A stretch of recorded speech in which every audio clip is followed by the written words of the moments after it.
Olá, minha gente! Como é que vocês estão? Prontos para mais uma leitura da Palavra do Senhor?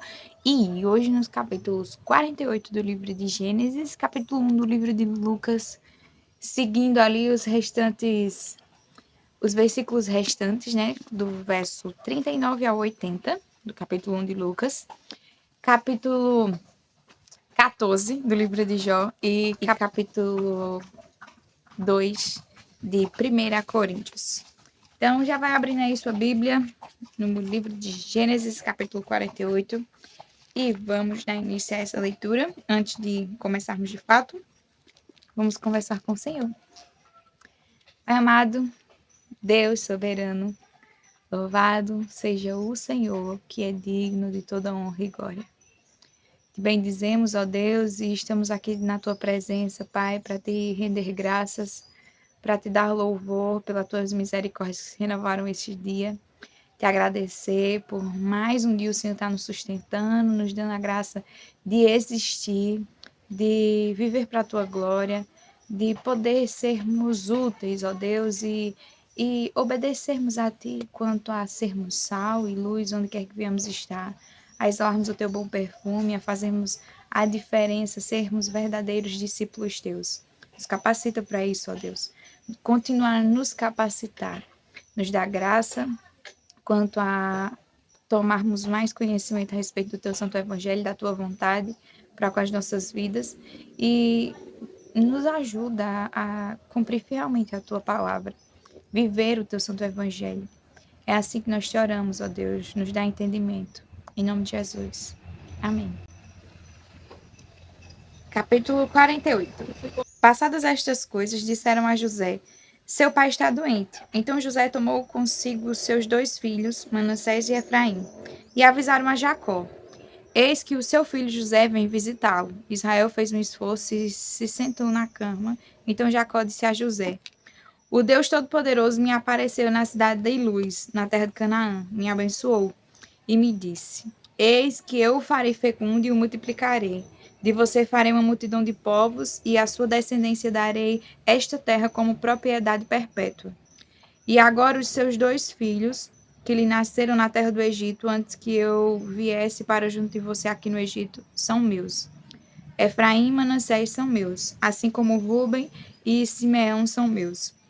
Mas os filhos que você gerar depois deles serão seus, segundo o nome de um de seus irmãos serão chamados na sua herança. Quando eu vinha de Padan-Aram, para minha tristeza, morreu Raquel na terra de Canaã. No caminho, a pouca distância de Efrata, eu a sepultei ali no caminho de Efrata, que é Belém. Quando Israel viu os filhos de José, perguntou: quem são estes? José respondeu a seu pai: são meus filhos que Deus me deu aqui. Israel disse: traga-os para perto de mim, para que eu os abençoe. Os olhos de Israel já estavam fracos por causa da velhice, de modo que não podia ver bem. Por isso José levou os filhos para perto dele, e ele os beijou e os abençoou. Então Israel disse a José: eu não esperava ver o seu rosto outra vez. E eis que Deus me permitiu ver também os seus filhos. E José, tirando-os dentre os joelhos de seu pai, se prostrou com o rosto em terra diante dele. Depois José pegou os 2 filhos e os colocou diante do pai. Pegou Efraim com a mão direita, para que ficasse à esquerda de Israel, e Manassés com a mão esquerda, para que ficasse à direita de Israel. Mas Israel estendeu a mão direita e a pôs sobre a cabeça de Efraim, que era o mais novo, e pôs a mão esquerda sobre a cabeça de Manassés, cruzando assim as mãos, mesmo sendo Manassés o primogênito. E Israel abençoou José, dizendo: o Deus em cuja presença andaram meus pais, Abraão e Isaque, o Deus que tem sido o meu pastor durante a minha vida até este dia, o anjo que me tem livrado de todo o mal, abençoe estes meninos.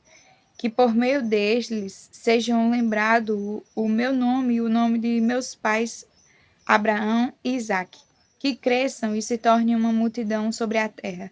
José viu que seu pai havia posto a mão direita sobre a cabeça de Efraim, e isto não lhe agradou. Pegou a mão de seu pai para mudá-la da cabeça de Efraim para a cabeça de Manassés.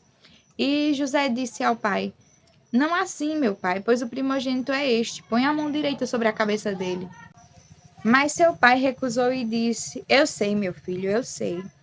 Ele também será um povo. também ele será grande, mas o seu irmão menor será maior do que ele, e a sua descendência será uma multidão de nações.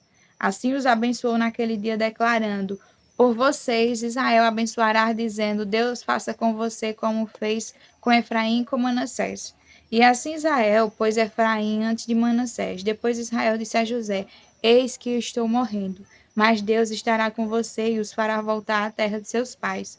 Dou a você uma parte a mais que a seus irmãos, um declive montanhoso, o qual tomei das mãos dos amorreus com a minha espada e com meu arco. Capítulo 1 do livro de Lucas, versos 39 ao verso 80. Naqueles dias Maria se apartou e foi depressa à região montanhosa, a uma cidade de Judá. Entrou na casa de Zacarias e saudou Isabel. Quando Isabel ouviu a saudação de Maria, a criança lhe estremeceu no ventre. Então Isabel ficou cheia do Espírito Santo e exclamou em alta voz: Bendita é você entre as mulheres, e bendito o fruto do seu ventre. E que grande honra é para mim receber a visita da mãe do meu Senhor.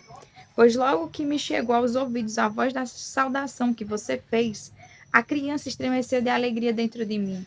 Bem-aventurada a que creu, porque serão cumpridas as palavras que lhe foram ditas da parte do Senhor.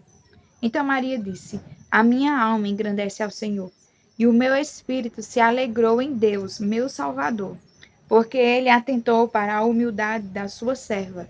Pois desde agora todas as gerações me considerarão bem-aventurada, porque o poderoso me fez grandes coisas. Santo é o seu nome. A sua misericórdia vai de geração em geração sobre os que o temem. Agiu com o seu braço valorosamente, dispersou os que no coração alimentavam pensamentos soberbos, derrubou dos seus tronos os poderosos e exaltou os humildes, encheu de bens os famintos e despediu vazios os ricos. Amparou Israel, seu servo, a fim de lembrar-se da sua misericórdia, a favor de Abraão e da sua descendência para sempre, como havia prometido aos nossos pais. Maria permaneceu cerca de 3 meses com Isabel e voltou para casa. Quando chegou o tempo de Isabel dar à luz, ela teve um filho. Os vizinhos e parentes ouviram que o Senhor tinha usado de grande misericórdia para com Isabel e se alegraram com ela. Aconteceu que no 8º dia foram circuncidar o menino e queriam dar-lhe o nome de seu pai, Zacarias. Mas a mãe do menino disse: De modo nenhum, ele será chamado João. Disseram-lhe: Mas você não tem nenhum parente com esse nome. Fizeram sinais, perguntando ao pai do menino que nome queria que lhe desse. Então, pedindo uma tabuinha, ele escreveu: O nome dele é João. E todos se admiraram. Imediatamente a boca de Zacarias se abriu e a língua se soltou. Então começou a falar, louvando a Deus. Todos os vizinhos deles ficaram possuídos de temor. E essas coisas foram divulgadas por toda a região montanhosa da Judeia. Todos que as ouviram guardavam-nas no coração, dizendo: O que virá a ser este menino? E a mão do Senhor estava com ele. Zacarias, o pai de João, cheio do Espírito Santo, profetizou, dizendo: Bendito seja o Senhor, Deus de Israel, porque visitou e redimiu o seu povo e nos suscitou plena e poderosa salvação na casa de Davi, seu servo, como havia prometido desde a antiguidade, por boca dos seus santos profetas, para nos libertar dos nossos inimigos e das mãos de todos os que nos odeiam, para usar de misericórdia com os nossos pais e lembrar-se da sua santa aliança e do juramento que fez ao nosso pai Abraão, de conceder-nos que, livres das mãos de inimigos, o adorássemos sem temor, em santidade e justiça diante dele, todos os nossos dias.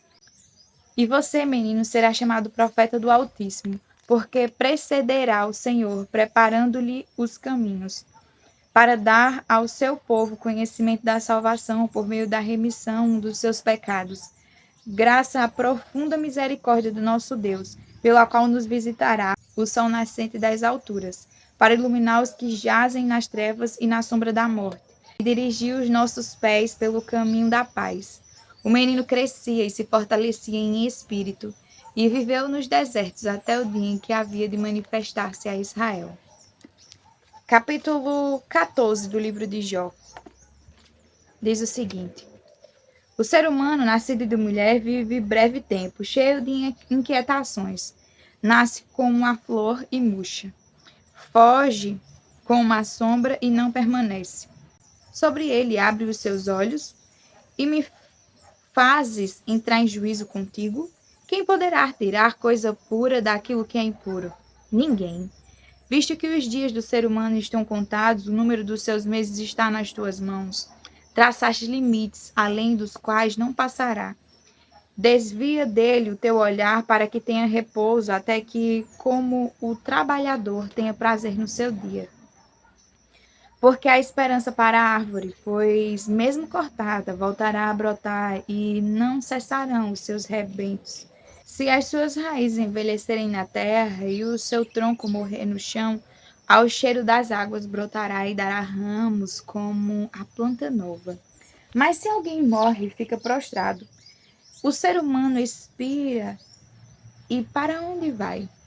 Como as águas do lago evaporam e o rio se esgota e seca, assim o ser humano se deita e não se levanta. Enquanto existirem os céus, não acordará, nem será despertado do seu sono. Quem dera me escondesses na sepultura e me ocultasses até que a tua ira passasse. Quem dera me fixasses um prazo e depois te lembrastes de mim. Quando alguém morre, será que volta a viver? Todos os dias da minha luta esperaria até que viesse a minha mudança. Tu me chamarias e eu te responderia. Teria saudades da obra das tuas mãos, e até contaria os meus passos, e não levaria em conta os meus pecados. A minha transgressão estaria selada num saco e teria encoberto as minhas iniquidades. Mas como o monte que desmorona e se desfaz, e a rocha que se move do seu lugar, como as águas gastam as pedras, e as cheias levam o pó da terra, assim destróis a esperança humana. Tu prevalestes para sempre contra o ser humano, e ele passa. Mudas o semblante dele e o despedes. Os seus filhos recebem honras, e ele não sabe. São humilhados, e ele não percebe. Ele sente as dores apenas de seu próprio corpo, e a sua alma lamenta apenas por si mesma. Capítulo 2 do livro de 1 Coríntios, que diz: Irmãos, quando estive com vocês, anunciando-lhes o mistério de Deus, não o fiz com ostentação de linguagem ou de sabedoria, porque decidi nada saber entre vocês a não ser Jesus Cristo, e este crucificado. E foi em fraqueza, temor e grande tremor que eu estive entre vocês. A minha palavra e a minha pregação não consistiam em linguagem persuasiva de sabedoria, mas em demonstração de espírito e de poder, para que a fé que vocês têm não se apoiasse em sabedoria humana, mas no poder de Deus. No entanto, transmitimos sabedoria entre os que são maduros. Não, porém, a sabedoria deste mundo, nem a dos poderosos desta época, que são reduzidos a nada. Pelo contrário, transmitimos a sabedoria de Deus em mistério, a sabedoria que estava oculta e que Deus predeterminou desde a eternidade para a nossa glória. Nenhum dos poderosos deste mundo conheceu esta sabedoria, porque se a tivessem conhecido, jamais teriam crucificado o Senhor da glória. Mas como está escrito, nem olhos viram, nem ouvidos ouviram, nem jamais penetrou em coração humano o que Deus tem preparado para aqueles que o amam. Deus, porém, revelou isso a nós por meio do Espírito. Porque o Espírito sonda todas as coisas, até mesmo as profundezas de Deus. Pois quem conhece as coisas do ser humano, a não ser o próprio Espírito humano que nele está? Assim, ninguém conhece as coisas de Deus, a não ser o Espírito de Deus. E nós não temos recebido o Espírito do mundo, e sim o Espírito que vem de Deus, para que conheçamos o que por Deus nos foi dado gratuitamente. Disto também falamos, não em palavras ensinadas pela sabedoria humana, mas ensinadas pelo Espírito, conferindo coisas espirituais com espirituais. Ora, a pessoa natural não aceita as coisas do Espírito de Deus, porque lhes são loucura, e ela não pode entendê-las, porque elas se discernem espiritualmente. E ela não pode entendê-las, porque elas se discernem espiritualmente. Porém, a pessoa espiritual julga todas as coisas, mas ela não é julgada por ninguém, Pois quem conheceu a mente do Senhor para que o possa instruir?